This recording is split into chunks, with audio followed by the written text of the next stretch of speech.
Think about the person in your life who understands you better than anyone else. Right, that one person. Yeah, like they share your exact tastes in music and art. They laugh at the exact same jokes you do. And they probably hate the exact same people you hate, you know? Exactly. They just seem to effortlessly echo your deepest, most closely held values. But, what if I told you they might not actually Which exist? is a genuinely terrifying thought. It really is. What if that person you feel so deeply connected to is just, I don't know, holding up a psychological mirror, like perfectly engineered to hack your ego? It sounds like science fiction, but it is an incredibly common reality. Mm. I mean, we spend our entire lives projecting our desires outward, desperately looking for something that matches. Right. And when we finally see it, we don't question it, we just completely embrace it. Welcome to the deep dive. Today, our mission is to unpack a text that fundamentally changes how you look at human interaction. We're pulling apart Law 44 from the 48 Laws of Power. Titled, Disarm and Infuriate with the Mirror Effect. Right. But before we get into the heavy strategy of this, I want to talk about actual physical mirrors, because the source material points out something just fascinating about them. The physical duality of it. Yeah. So you walk into your bathroom every morning, you flip on the light, and you check your hair. It is a tool for vanity. It's comforting, ordinary. Very safe. But there's this well-documented psychological trick. Mm-hmm. If you turn off the main light, leave just a dim hallway light on, and you stare into your own eyes in that mirror for, say, 5 to 10 minutes. Something deeply unsettling happens. Yes, your face starts to warp. It starts to look alien. You stop seeing you, the person with a soul and a personality, and you start seeing an object. Literally just a thing made of flesh. Exactly. It Yeah. gives you this involuntary creeping shudder. Okay, let's unpack this. Why does that happen? Well, what you're describing is known in cognitive science as the Troxler effect, combined with a profound existential shift known as dissociation. Dissociation. Right. Yeah. At a neurological level, when you stare at an unchanging stimulus in dim light, your visual neurons literally adapt. They stop firing as aggressively. Oh, wow. So your brain just gets tired. Basically, Yeah. the edges of your face blur, your brain struggles to fill in the gaps, and the image distorts. But psychologically, the familiarity drops away. The mirror stops being friendly. Exactly. It stops being this tool that you use to groom your self-image, and it becomes a window into something incredibly cold. You're suddenly looking at yourself from the outside, entirely stripped of your inner monologue. Which is horrifying. It is. Oh. Because human beings are simply not wired to perceive themselves as mere objects taking up space in the physical world. I mean, we experience ourselves from the inside out. And that transition from something incredibly comforting that we use to stroke our egos to something that can completely disorient and terrify us, Yeah. that is the exact duality we are exploring today. It's the core premise of the text. Right. The sources lay out that the mirror reflects reality, sure, but because of that exact undeniable quality, it is the perfect tool for deception. It's a masterful concept because it bypasses logic entirely. It operates directly on our most primitive emotional circuitry. How so? Well, when we gaze at our own reflection casually, we usually see what we want to see. Yeah. We ignore the blemishes, right? Yeah. We focus on our good angles. We all do it. Yeah, that's the seductive power of the mirror. It caters to our confirmation bias. But as you pointed out, when we are forced to look too closely or when the reflection doesn't match our internal narrative. We feel mocked. We feel objectified. Exactly. Now, translate that physical phenomenon into the realm of human strategy. Mhm. Human interactions can be deliberately structured to act just like physical mirrors. Right, so you can mirror someone's actions perfectly to unsettle them, to blind them and enrage them. Or on the flip side, you can mirror their deepest, unspoken psychological desires to entrance them. You completely disarm their critical thinking. Reading through these notes, the closest analogy I could think of to that feeling of being objectified, that maddening, frustrating side of the mirror, is hearing your own voice on an audio recording. Oh, that is a brilliant comparison. It captures the exact biological and psychological disconnect. Right, because, I mean, you speak all day long. You think you know exactly what you sound like. In your own head, your voice is deep, it's resonant. Yeah, maybe you think you sound a bit like a late-night radio DJ. Then someone plays a video of you back and you hear this thin, high-pitched, nasal stranger. And your immediate thought is that really me? Is that what everyone else has been listening to my entire life? It makes you cringe so hard. It makes you feel incredibly exposed. And there is a biological reason for that. When you speak, you hear your voice conducted through the bones of your skull, which amplifies the lower frequencies. So it literally sounds richer to you. Right. The recording is just the air-conducted sound. The objective reality. You are confronted with the raw data of yourself, stripped of your internal filter. And the text points out that if you apply this strategically, like if you start perfectly mimicking someone's actions, doing exactly what they do. It induces that exact same cringe. It makes them feel like a cloned, soulless image. You are robbing them of their uniqueness, You're reflecting their actions back to them without the warm internal justification they feel when they do those things. which is infuriating. So today, we're going to guide you through the 4 main mirror effects: neutralizing, narcissus, moral, and hallucinatory, plus 1 critical warning about falling into a mirrored situation. It's a comprehensive blueprint. So let's shift from the abstract concept of the mirror to its most immediate primal use: survival, defending against a hostile force. The text calls this the neutralizing effect, or the warrior's mirror. And the sources ground this in ancient mythology, right? Specifically, Perseus defeating the Gorgon, Medusa. Yeah, the myth is pretty well known. Look directly at Medusa and you turn to stone. Instant death. Exactly. Direct frontal confrontation meant death. So Perseus polished his bronze shield into a mirror, and he only looked at her reflection to guide his sword. But the brilliance of that myth, as our sources point out, isn't just about Perseus being able to see. The mirror was also a shield. Right. Behind the blinding glare of her own reflection, the hero is completely hidden. Medusa couldn't see his intentions. She only saw herself. And the modern equivalent of this is a strategy of pure mimicry.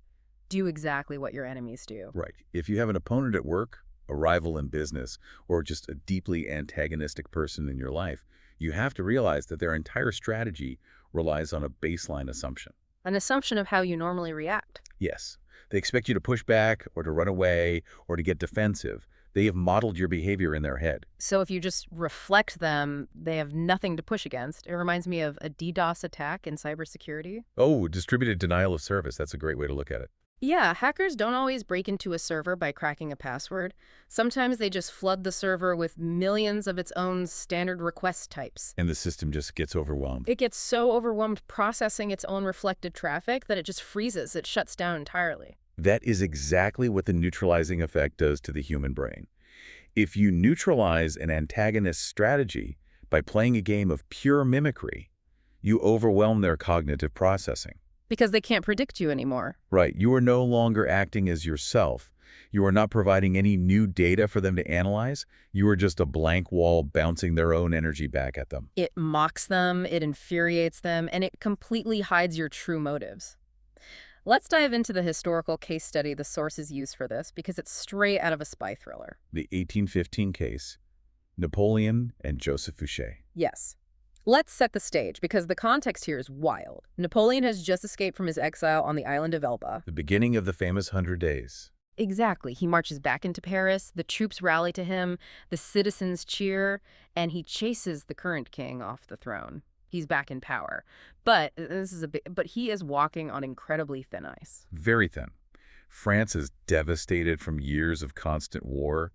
Napoleon has absolutely no international allies. The rest of Europe is immediately mobilizing armies to crush him. And domestically, almost all of his previously loyal ministers, his brilliant generals, have either deserted him or fled the country. He is incredibly vulnerable. And deeply, profoundly paranoid, rightfully so. And there's really only one capable guy left from the old regime who can help him run the domestic side of the country. His former Minister of Police, Joseph Fouché. Right. Now, Napoleon hates relying on Fouché. Fouché is the ultimate political survivor. He survived the Reign of Terror. He survived the Directory. He survives everything because he's notoriously slippery. Yeah. Napoleon is so paranoid about Fouché's loyalty that he actually has a whole separate massive corps of secret agents whose only job is to spy on his own ministers. With Fouché being target number 1. Naturally. And yet, his spies can never pin a single thing on Fouché. The text notes that Fouché was a psychological chameleon. If Napoleon accused him of something directly, Fouché wouldn't get defensive. Which is what most people do when they're falsely accused. They argue logic. Right, they try to prove their innocence.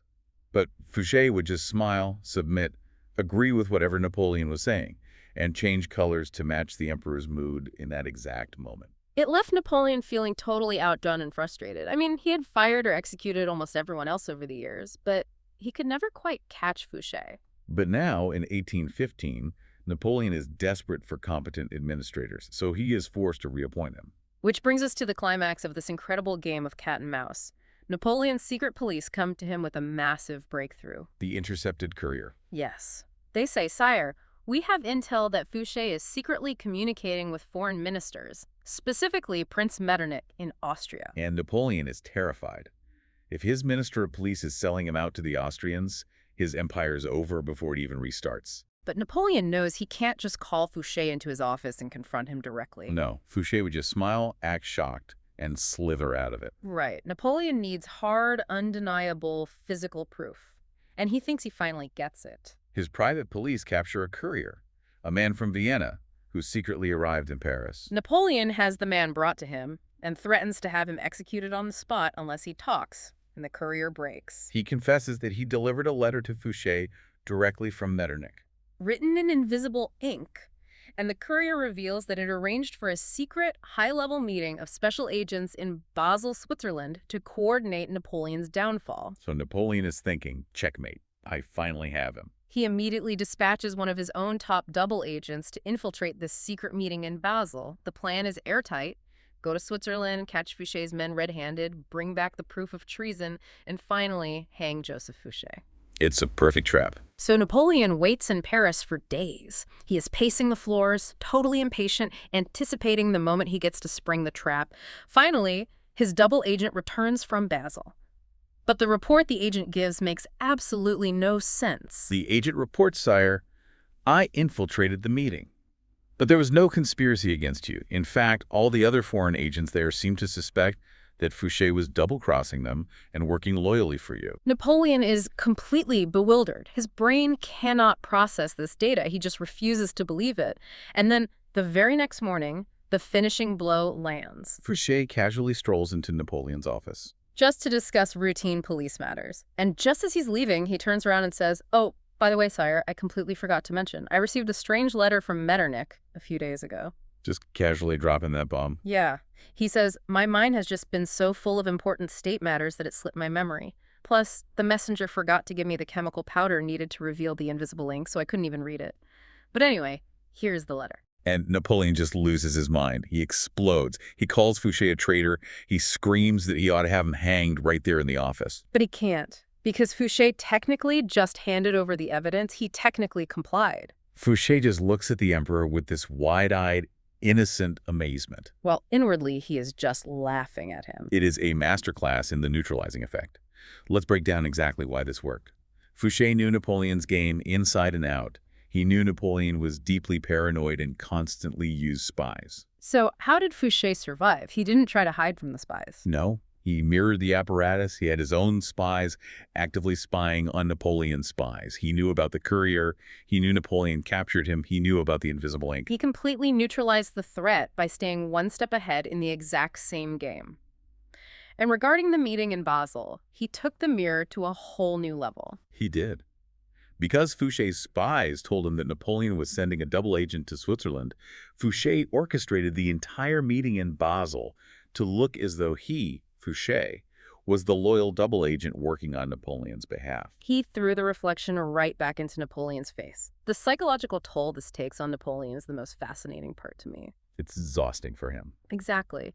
By mirroring Napoleon's exact espionage tactics, Fouché stole his boss's thunder. He sucked away all of Napoleon's initiative.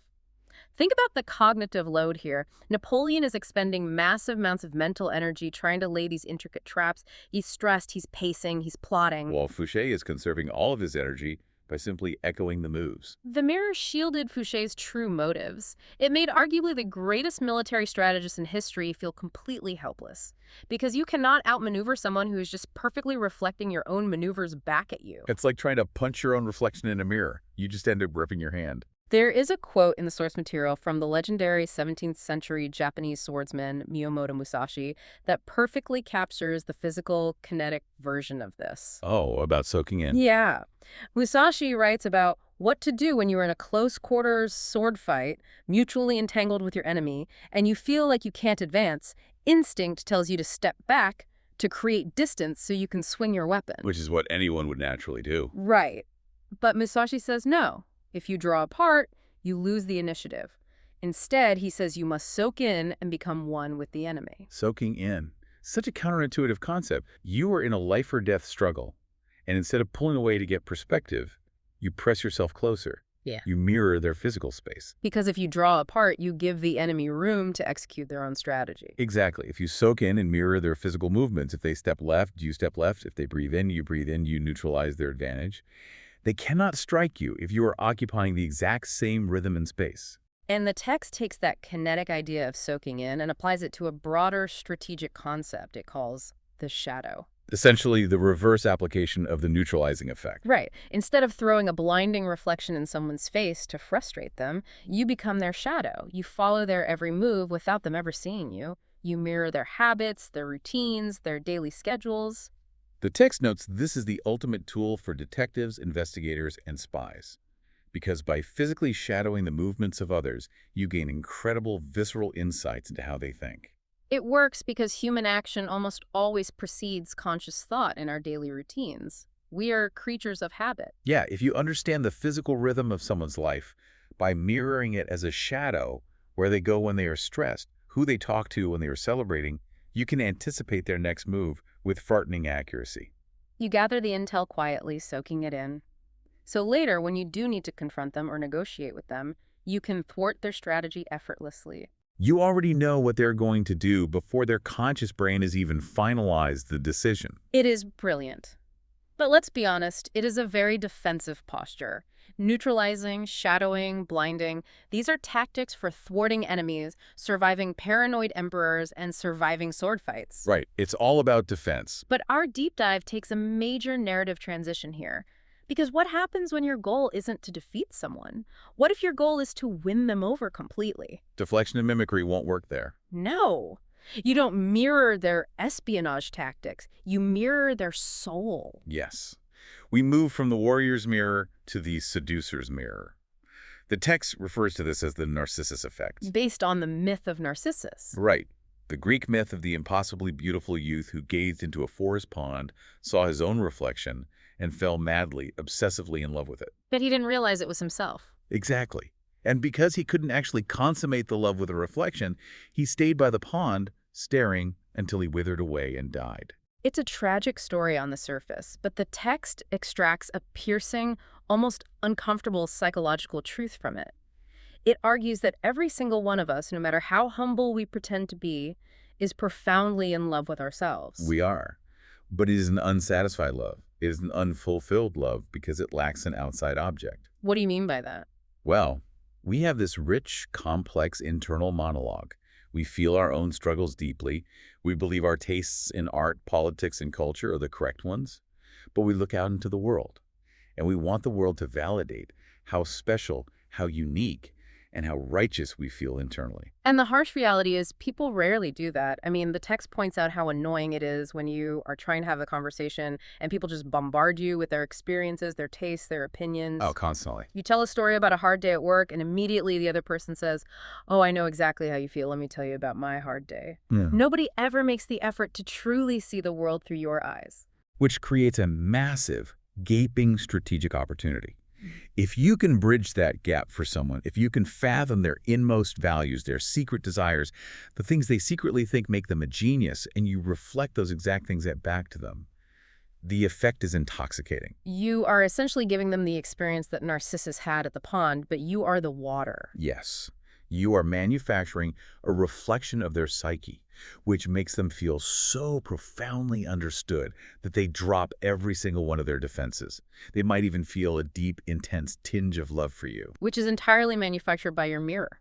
Let's look at the first case study the sources provide for this because the sheer audacity of it is wild. It's about the ancient Athenian statesman Alcibiades. The ultimate psychological chameleon? Truly. He starts out in Athens and he decides he wants to win over the great philosopher Socrates. Now, Socrates is legendary. He is all about simplicity, virtue, uprightness, denying the flesh, elevating the mind. Alcibiades is the exact opposite. Right.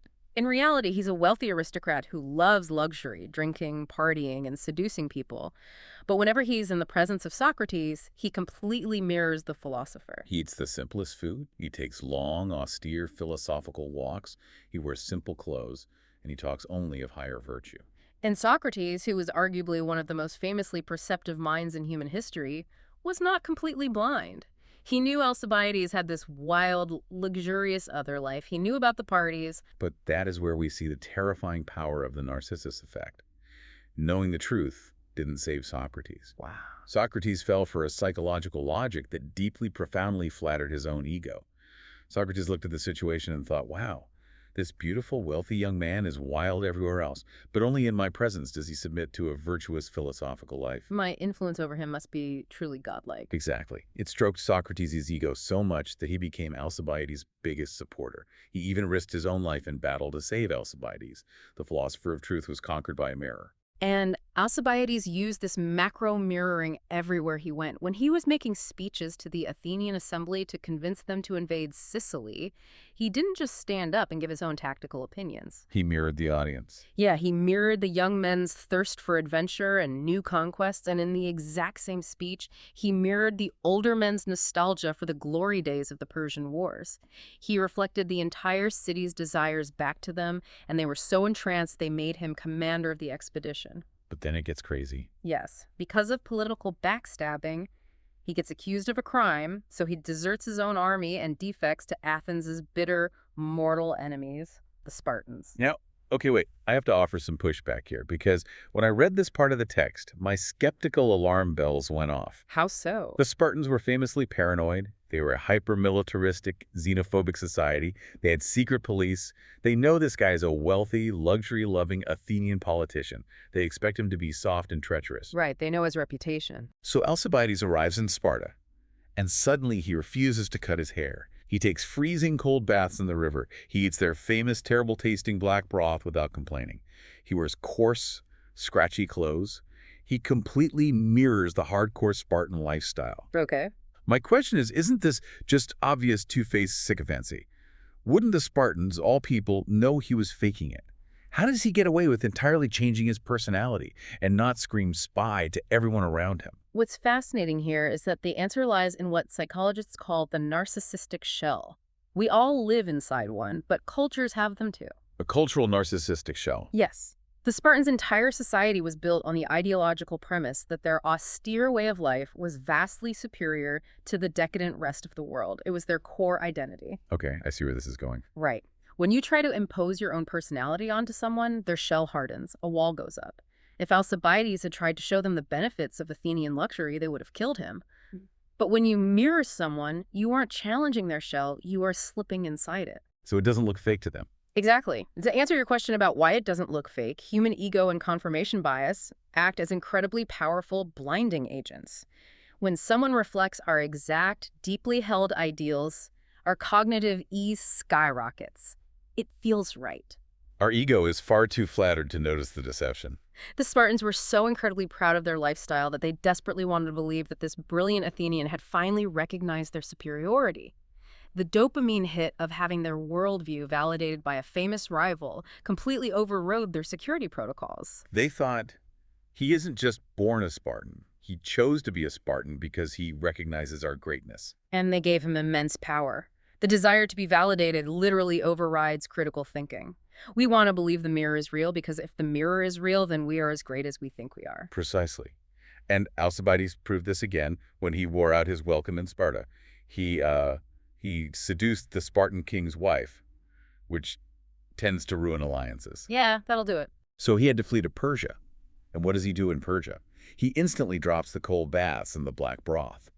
He adopts the lavish, opulent, hyper-luxurious Persian lifestyle down to the last silk garment. And the Persians, whose ego is tied to their wealth and luxury, shower him with land and power. However, the text does highlight the extreme danger here. The seducer's mirror is powerful, but overuse is fatal. Yes, because when Alcibiades was with you, reflecting your culture, he made you feel larger than life. It was as if your ego was doubled. But the moment he left, people felt a profound emptiness. And when they inevitably saw him perfectly mirroring a completely different culture, when the Spartans saw their convert acting like a decadent Persian, they didn't just feel tricked. They felt fundamentally existentially betrayed. It made them realize the connection wasn't real. It was just a performance. And that betrayal is exactly why the Spartans eventually hunted him down and had him murdered. You cannot use this promiscuously. You have to be incredibly targeted. Which brings us to the second case study for the Narcissus effect. This one is far more subtle, highly targeted, and arguably much more successful. It involves a woman named Marie Mancini and a young King Louis XIV of France. Yes, the monarch who would eventually brand himself the Sun King. So the scene is 1650s Paris. Marie Mancini is the niece of Cardinal Mazarin, who is the incredibly powerful prime minister running the country while the king is young. And Marie has four sisters who are notoriously beautiful. They are the life of the party. They are dazzling the French court, having affairs, playing politics. Right. Marie, on the other hand, by all historical accounts, was considered very plain-looking. Her own family actually disliked her because she didn't fit the glamorous Mancini image. They actively tried to send her away to a convent. But she refuses to go. Instead, she stays at the court, but away from the chaotic center of attention. She studies, she learns Latin and Greek, she perfects her musical skills, but mostly she watches. She becomes a masterful, artful listener. And she sets her sights on the ultimate prize, the young King Louis, who is only 17 at the time. Now, every single woman in the court is throwing themselves at him. They are using aggressive seduction, they are gossiping, they are playing petty political games to get his attention. But Marie takes the exact opposite approach. She retreats, she observes him closely, and she realizes something profound about the young king's psychology that absolutely no one else sees. The French court at this time is highly cynical. It recently survived a civil war called the Fronde. The nobles are scheming and petty. Marie sees that young Louis is deeply bored and disgusted by this. He loathes the superficiality of the court. Furthermore, she uncovers his hidden spirit. He has this deeply romantic nature. He secretly devours old adventure novels. He loves the idea of medieval knights. He has these high, lofty ideals of divine right and a burning, unfulfilled passion for ultimate glory. But the banal, everyday court politics give him absolutely no outlet to express this. So Marie meticulously constructs the mirror. She immerses herself in the exact same romantic novels and epic poems he reads. Doing her homework. Exactly. When they finally cross paths and speak, she doesn't do what everyone else does. She doesn't talk about court gossip. She doesn't ask for political favors. She talks about courtly love. She talks about the noble deeds of past heroes. She reflects back to him an idealized, epic version of himself, an august, superior, godlike king who is destined to rise above the petty squabbles of Paris.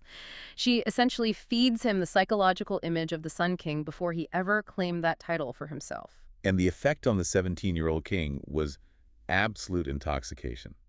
Louis fell madly, obsessively in love with her.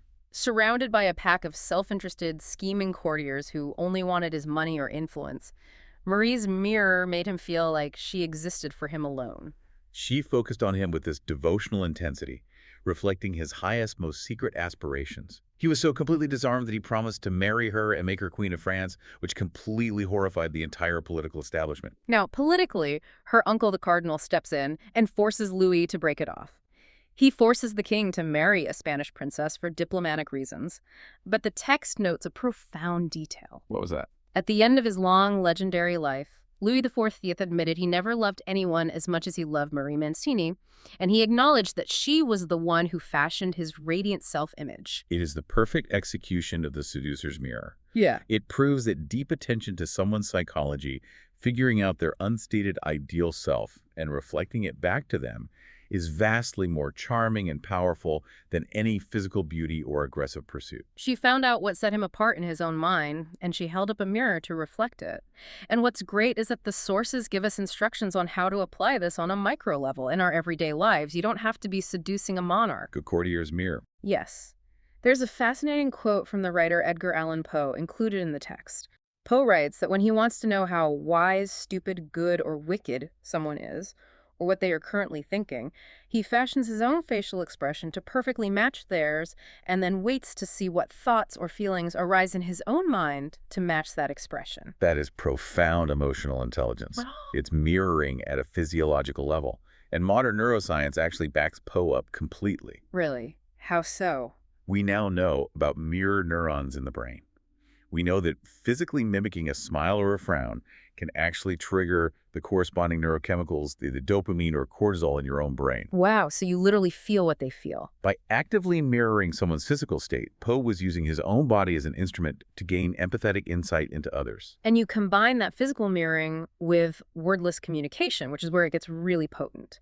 The text tells a legendary story of the 16th century Japanese tea master, Sen no Rikyu. A great example. He is walking through his garden with a guest, and he notices the guest lingering and admiring a specific flower, a rose of Sharon blossom. The guest never says a single word about it. But the next day, when the guest arrives for the formal tea ceremony, Rikyu has cut down every single flower in the garden except for one perfect rose of Sharon blossom, which is hanging in a vase in the center of the tea room. It is breathtaking. He read the unspoken desire, and he produced the physical image of that desire. He demonstrated that he and the guest were in perfect, elegant harmony without uttering a single syllable. Rikyu took this philosophy even further in another story. Later, he is invited to tea by another man who is known to be a bit of a jokester. Rikyu finds out beforehand that the host has dug a mud ditch covered with a canvas trapdoor right outside the gate as a practical joke. Oh, setting him up to fail. Exactly. So what does the great, highly dignified tea master do? He arrives, he knowingly steps onto the canvas, and he walks right into the ditch, covering himself in mud. Because he understood that the ultimate goal of the courtier's mirror is harmony. His host wanted to be amused. The host's desire was for a practical joke. By falling into the ditch, Rikyu perfectly mirrored the host's desire for levity. He didn't get angry, he played the part. He later said, "There is no tea where the host and guest are not in harmony." It wasn't about his own ego or dignity. It was about fulfilling the unspoken psychological wish of the person he was interacting with. So as a listener, your practical takeaway here is immense. Think about how this applies to a modern salary negotiation or trying to win over a new boss. You don't walk in and aggressively lift your demands. You don't try to impose your personality. Instead, you observe. You figure out what your boss secretly values. Maybe it's efficiency, maybe it's creativity, maybe it's just wanting to feel like a mentor. You reflect that value back to them in your actions and your subtle questions before they ever state it out loud. You possess almost magical influence when you do this because no one, no matter how cynical, can resist an indirect compliment or the feeling of being deeply harmonized with. It's powerful. Give yourself a specific behavioral boundary to test today. Next time someone tells you a story, don't reply with a story of your own. Just mirror their emotional state. If they're outraged, act outraged on their behalf. Watch how quickly they open up to you. It's the ultimate tool for winning favors and building deep alliances.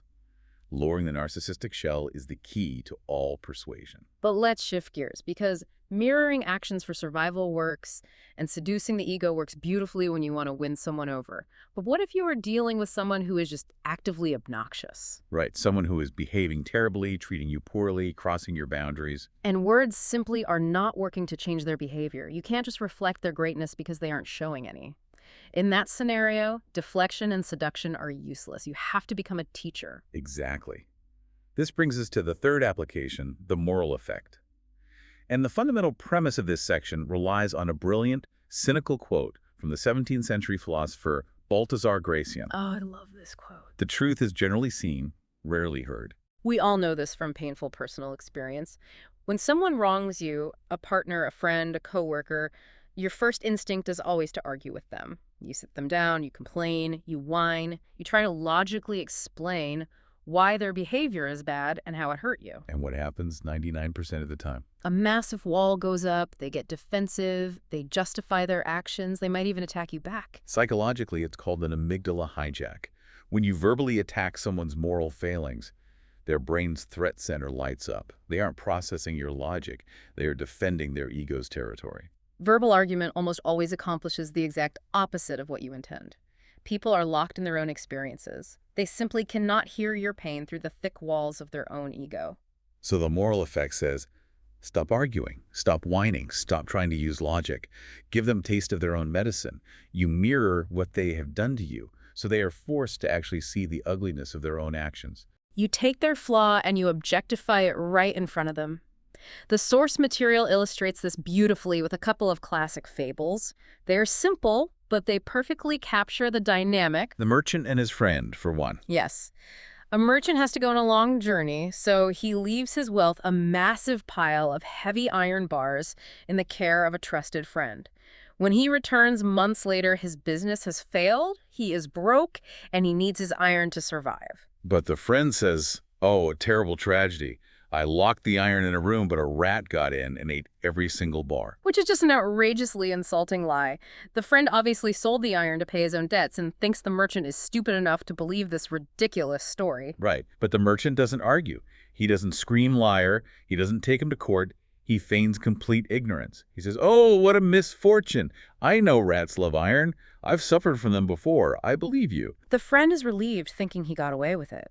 But the next day, the merchant finds the friend's child playing in the city, kidnaps him, and locks him in a room.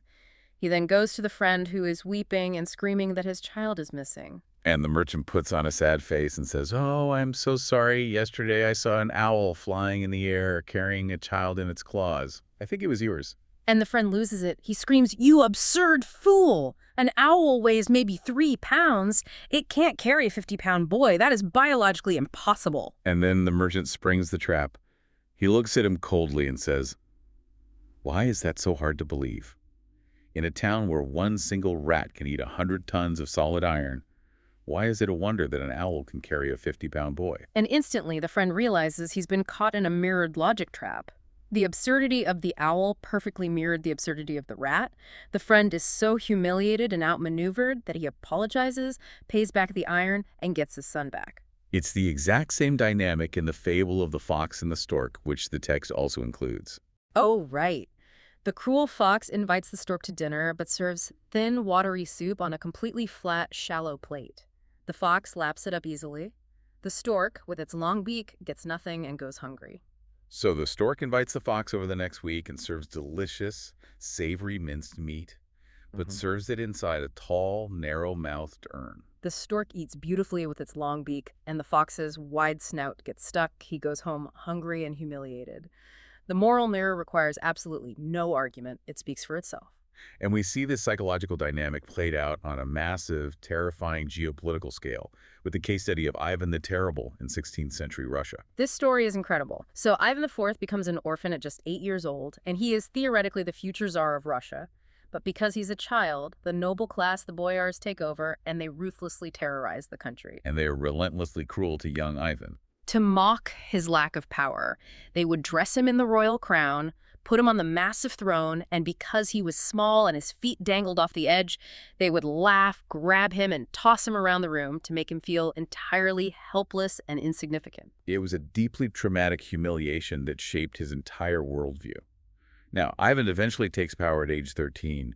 He brutally subdues the boyars, and he rules with an iron fist for decades. But by 1575, he is exhausted. The country is complaining about his endless wars. The boyars, though terrified of him, are constantly whining, quietly defying his orders and second-guessing him. The country has essentially turned into a boisterous classroom, where the pupils are openly mocking the teacher behind his back. So Ivan tries the usual methods. He complains, he gets angry, he executes a few people. But it doesn't work. It only creates more quiet resistance. So he decides to use the moral effect. He abdicates the throne. He just quits. But he doesn't just leave a vacuum. That would lead to civil war. Instead, he places a general of his, Simeon Bekbalatovich, on the throne in his place. And Simeon is the perfect insulting mirror. Simeon is a Tartar, which the deeply orthodox Russian nobility looked down upon as an infidel and an inferior. He had absolutely no real power, no respect, and no authority. He's a weak, completely transparent pretender. Right. And Ivan moves out of the Kremlin into a humble, dingy little house on the outskirts of Moscow. And Ivan fully, methodically commits to the bit. He would come to the palace, dressed like a commoner, bow deeply before the throne, sit among the boyars he used to rule, and humbly begged Simeon for favors. He dressed Simeon like the Tsar, he had him act like the Tsar, but everyone in the room knew it was an absolute farce. For 2 whole years, Ivan forces the entire country to live with this joke. Exactly. For 2 years, he holds up this massive psychological mirror. And the boyars, especially the older ones who remember tossing young Ivan around the room, eventually realized exactly what was happening. The message was loud and clear. Yeah, the mirror's message was, you treated me like a powerless joke when I was a boy, so I am reflecting back to you a powerless joke to rule over you. Your whining and complaining made my actual power meaningless, so see how you like living in a truly meaningless kingdom with a fake king. It is brilliant. The text notes that Ivan deliberately added a touch of caricature, putting a Tartar on the throne to make the mirror even more obvious and insulting. And it worked perfectly. The people and the boyars were so chastised, so horrified by what their own rebellion and complaining had wrought, that they literally marched to Ivan's humble house and begged him to return to power. Their resistance was entirely broken. When Ivan came back, the conspiracies and the complaining completely disappeared. He taught them a lesson without ever debating them. But what does this all mean for us today?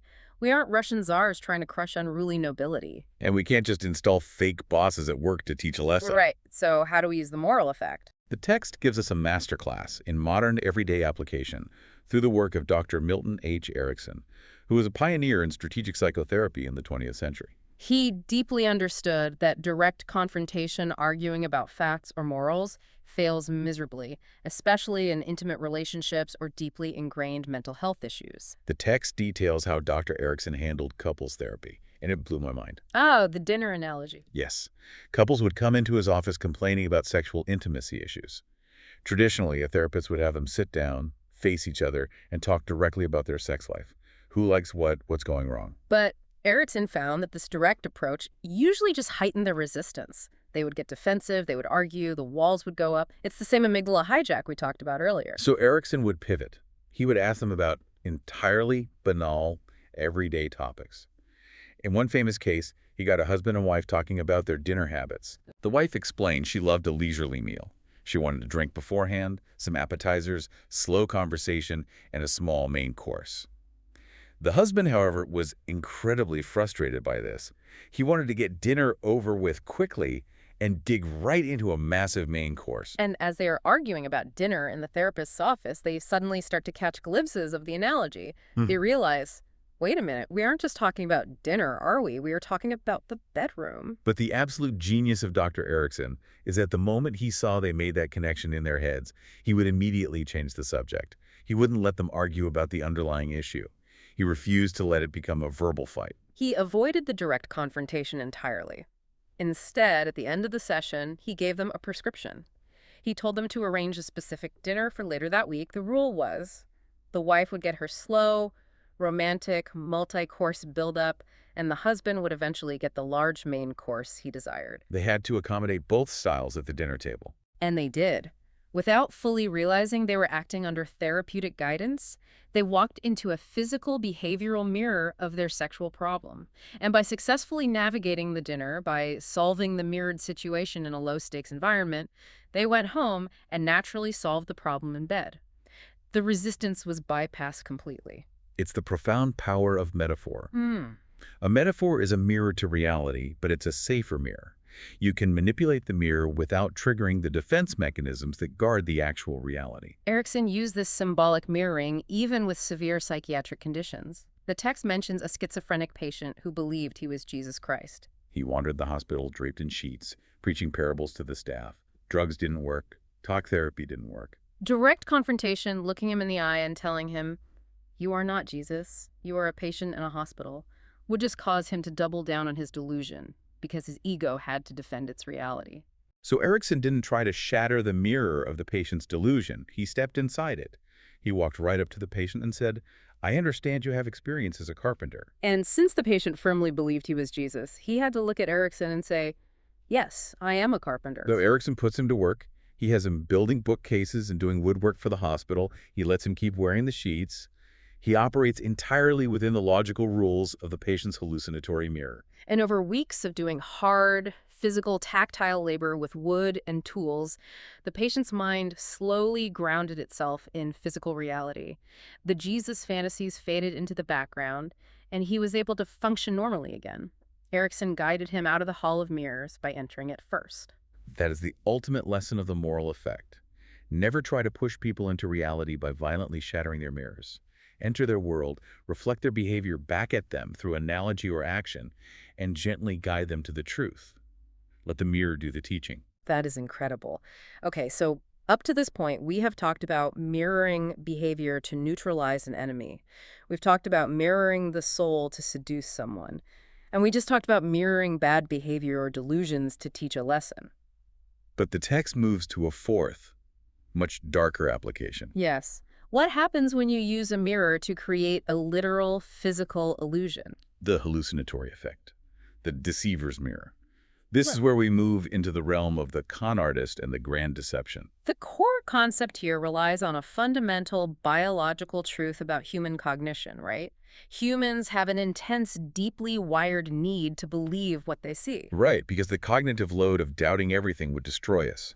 If I had to question whether the chair I'm about to sit on is actually a hologram every single time I walk into a room, I wouldn't be able to function. Our brains are designed for cognitive ease. We habitually accept appearances so we can save mental energy for real problems. And the deceiver's mirror weaponizes that exact biological need for cognitive ease. By creating a perfect copy of a place, an object, or situation, you create a dummy reality. And when an illusion is enmeshed in a highly detailed simulation of reality, it becomes almost impossible for the human brain to decipher the fake from the real. You are no longer staring at a deception, you have walked inside of it. The case study for this is just a masterpiece. It's about a legendary 20th century con artist named Yellow Kid Weil. The man was an absolute artist. He pulls off this massive con in Muncie, Indiana. He reads in the paper that a local bank, the Merchants Bank, has moved to a brand new building across town, leaving their old building completely empty. So Weil quietly rents out the empty, abandoned bank. And the physical shell is already perfect. He doesn't have to build a movie set. It still has the old teller windows, the heavy iron vault doors, the marble floors, the mahogany desks. It instinctively feels like a bank. But he goes to insane lengths to create the deceiver's mirror. He buys hundreds of canvas money bags. He stencils a fake, official-sounding bank name on them. He fills them with heavy steel washers so they look bulky and sound like they're full of coins when they hit the floor. He arrays them all behind the teller windows. He makes bundles of what con artists call boodle, which is a real $100 bill on the outside, but just newspaper cut to the exact size of cash on the inside. The props are flawless. But Weil knows that props aren't enough. You need the human element to truly bypass skepticism. So Weil hires an entire cast of characters. He hires local bookies, gamblers, and even girls from the local brothels. He dresses them all up in suits and modest dresses. Some play the tellers behind the glass. Others play bustling customers, walking in and out, making fake deposits, chatting about interest rates. He even hires a massive local thug to put on a crisp uniform and stand by the door as the heavily armed bank dick. It is a full Broadway production. So Weil finds his target, a wealthy, out-of-town sucker who wants to invest in a lucrative opportunity. Weil brings the man to the bank to deposit $50,000, which is a massive life-changing fortune back then. They walk through the doors, the place is buzzing. Tellers are counting money, the guard tips his hat, phones are ringing. Here's where it gets really interesting. Weil does something that completely seals the deal. He doesn't just rush the guy into a back room to hand over the money. He takes him to an anteroom and says, "The bank president is busy right now. We have to wait." That is the stroke of absolute psychological genius. Right. I was reading that thinking, why make him wait? Just take the cash. But Weil understood the psychology. In a real bank, you always have to wait to see the president. Exactly. If they had rushed him in like a VIP, the target's subconscious would have felt that something was off. It would have been too easy. But the friction, the minor annoyance of waiting, actually heightened the realism. The target sits there watching this bustling, totally fake bank operate for 20 minutes. And by the time he finally meets the president, who is just another con man in a nice suit, he hands over the $50,000 without a single worry in the world. If we connect this to the bigger picture, Weil understood exactly how the human brain processes reality. In the hallucinatory effect, the first glance is the only thing that matters. Explain that. Why only the first glance? Because of confirmation bias. If your target's suspicions are not raised in the very first moment, they look at the mirror's reflection when they first walk through those heavy doors and see the tellers and the guard wards. Those suspicions will stay suppressed. Once the target's brain accepts the premise that this is a functioning bank, their own brain actively helps the con artist maintain the illusion. The brain fills in any minor gaps. If a teller looks a bit nervous, the brain rationalizes it. Oh, she must be new. Once you accept the mirror, everything is reversed, but you defend it as reality. Well, went on to do this with fake brokerage offices, fake yacht clubs. The perfection of the surface dictates the acceptance of the lie. It's terrifying because it makes you realize how easily our reality can be hijacked if the props are good enough. We think we are too smart to be conned. We think we would notice the washers and the bags, but we're just hardwired to trust the surface. We are. And that immense deceptive power brings us to the final and perhaps most crucial section of our deep dive, because playing with mirrors is inherently dangerous. You can use them to defend, seduce, teach, or deceive. But what happens if you accidentally step into a mirror that you didn't create? What happens if you get trapped in someone else's reflection? The text calls this the warning. Beware of mirrored situations. A mirrored situation is essentially backing into an environment, a job, or a role that closely resembles a previous one, mostly in style or surface appearance. And you almost always do this completely unconsciously. The ghost of the past. You step into a new job as a manager or a new romantic relationship or a new social dynamic, and without you realizing it, everyone around you is quietly comparing you to the person who was there before you. And the danger is that you have absolutely zero control over those reflections. The psychological associations were already deeply baked into the minds of your audience. The text warns that you will almost always suffer by the comparison. It's known as the halo or horn effect. Either the previous person was an absolute legend and you will look weak and inadequate trying to fill their shoes, or the previous person was a disaster and you inherit their tainted legacy just by occupying their physical space.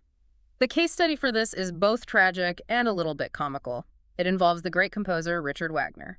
So it's 1864, and Wagner moves to Munich because he has secured the ultimate patron, King Ludwig II of Bavaria, often called the Mad King. Ludwig is obsessed with Wagner. He gives him endless money, protection, and political power. Yeah. Wagner is thrilled. He thinks, I have made it. I can do whatever I want. I am untouchable. But he is completely blind to the historical mirror he just stepped into. Right. The king buys Wagner a lavish, incredibly expensive house right in the center of Munich. The problem, that exact house is just a stone's throw away from the former home of Lola Montez. Now, Lola Montez was a notorious courtesan who, a generation earlier, had completely entranced King Ludwig's grandfather. She spent extravagant amounts of state money, meddled heavily in politics, and her influence was so disastrous that it literally plunged the country into a crisis and forced the grandfather to abdicate the throne. The people of Munich absolutely loathed her memory. And people actually try to warn Wagner. His friends say, hey, maybe don't flaunt the king's money so much. Maybe keep a lower profile. You are reminding people of Lola. And Wagner, with his massive inflated ego, just scoffs. He says, I am a musical genius. I'm a profound artist. I am no Lola Montez. He assumed his unique internal brilliance would override the historical mirror. He thought his talent would speak for itself, but he was wrong, because he unconsciously began treading in her exact footsteps. He started spending extravagantly on silks and luxuries imported from Paris. He started meddling in cabinet appointments, advising the king on politics far beyond music. And King Ludwig's affection for him seemed intense and undignified, exactly like the grandfather's love for Lola. The surface details matched perfectly, and the public didn't care about his music. To them, he was just a reflection of their past trauma. They dubbed him Lolot II Lola. The ministers eventually revolted. They wrote an ultimatum to the king saying, it's us or him, and King Ludwig was forced to expel Wagner from Munich forever. He ruined his own perfect dream setup because he got trapped in a mirror. This raises an important question for anyone listening. How do we avoid this? Because we all step into roles that others have held. We all take over jobs from previous managers. The text is ruthless about this. It says the very moment you notice people associating you with a past event or a past person, you must do everything in your power to radically separate yourself. You must actively shatter the reflection. Do not assume your talent or your good intentions will overwrite a pre-existing mirror. If the last guy in your job was known for being a micromanager and you step in and innocently ask for a detailed report on day one, you are instantly the new micromanager in their minds, even if you just wanted to learn the ropes. You have to actively perform the opposite behavior. Maybe give them complete autonomy for the first month to break the association. It requires extreme situational awareness. You have to see yourself not just as you are internally, but as the environment reflects you. You have to step outside yourself and look at the mirror from the outside. Which brings us full circle. As we wrap up this deep dive, let's synthesize the massive journey we just went on. We explored the warrior's mirror, the neutralizing effect, blinding your enemies by perfectly mimicking their actions. like Joseph Fouché reflecting Napoleon's spies, stealing his boss's initiative and hiding his true plans behind a wall of pure compliance. Then we analyze the Narcissus effect, the seducer's mirror, winning absolute devotion not by imposing your ego, but by reflecting the hidden desires and idealized self-image of your target. Just as Marie Mancini created the Sun King by feeding Louis his own romantic fantasies. From there, we uncover the teacher's mirror, the moral effect, realizing that words and logical arguments just raise defensive walls. Instead, you reflect bad behavior back through action. Like Ivan the Terrible, putting a fake king on the throne to show the boyars the reality of their whining. Or Dr. Erickson, using a dinner analogy to fix a marriage without ever having an argument. We then explored the deceiver's mirror, the hallucinatory effect, creating perfect physical copies, like Yellow Kid Weil's fake bank, exploiting the human brain's desperate biological need for cognitive ease and its willingness to believe the surface reality at first glance. And finally, the warning.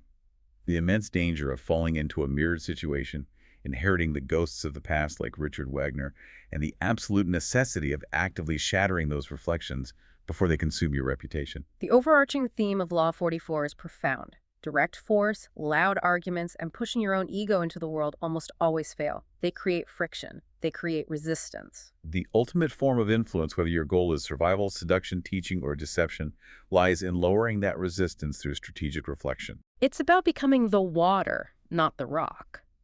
Tomorrow morning, when you interact with your boss, your partner, or your friends, ask yourself a question. Are they reacting to the real you? Or are they just reacting to a mirror you've unconsciously set up for them? And more importantly, when you look at the people you admire most, are you seeing them? Or are you just falling in love with the reflection of your own unmet desires? So I want to leave you with a final, slightly provocative thought to chew on. As you go about your week, consider this. The algorithms feeding you content right now on your phone, your social media feeds, your video recommendations, they are the ultimate perfected seducer's mirror. They are engineered to reflect your exact anxieties, your hidden tastes, and your deepest desires back to you in an endless loop. The question you have to ask yourself is, are you using the mirror to learn about the world, or is the mirror using you to keep you trapped by the pond? Think about that the next time you are standing in a dimly lit hallway, staring at your own reflection, waiting for the face in the glass to shudder. Understanding these hidden dynamics is the true shortcut to being well-informed. Thanks for joining us on this deep dive.